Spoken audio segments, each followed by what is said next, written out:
There are these successful writers who are encouraging you to keep going and maybe go above their level. And that's a great feeling to help you reconcile the other contradictory feelings you have as a writer. My name is Pascual, and I was a fellow for poetry at the 18th Ateneo Art Gallery workshop. When I found out that I became a fellow, I was really excited, but at the same time I was really nervous.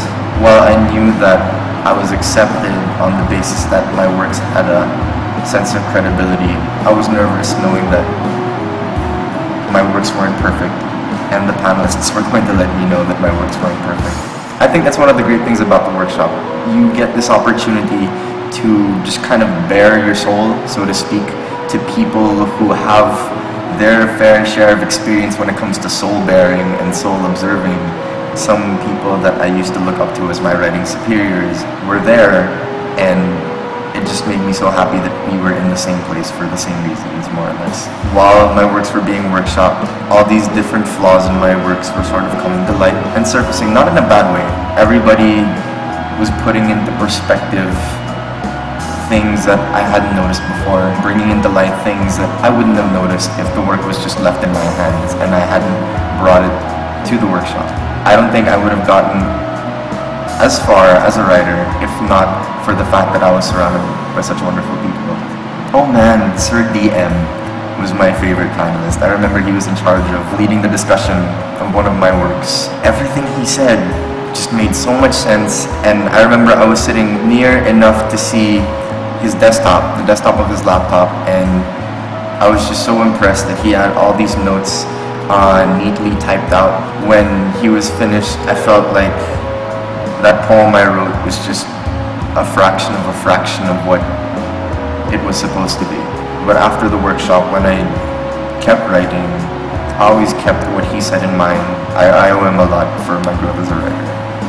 I remember after I was workshop for one of my poems, Nika Bengzon, who was also a co-fellow, wrote me a little note, and that note was a poem by Jian Lao. I just found it really sweet that she would give me something like that because she cared about my development as a writer. Being surrounded by all those great writers might have been a source of fear for some people, and it was for me at certain times, but it was also a source of inspiration for me, cliche as it seems. I mean, those people are there because they thought they could be better, and they were. The Ateneo Heights Writers Workshop is an opportunity to kind of get you out of yourself.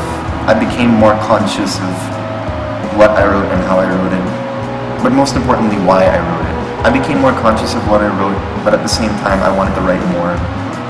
And those two feelings seemed kind of contradictory in the sense that one was holding me back and another was trying to push me into creating more things. This is something that the fellows have to figure out on their own, given the tools that were handed to them by the workshop, because I don't think I would have confronted those feelings as well as I did after the workshop if I hadn't been accepted as a fellow.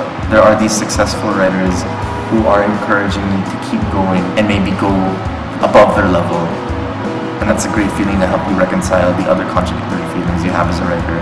You're given the privilege of having your works laid bare in front of some of the coolest, smartest people in the academe.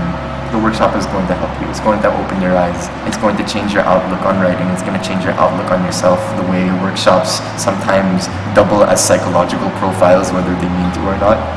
It's an opportunity for you. You lose nothing by submitting, and if you submit to the workshop and you do get in, you get a lot. It's a great deal. Try to grab that opportunity because it's already there.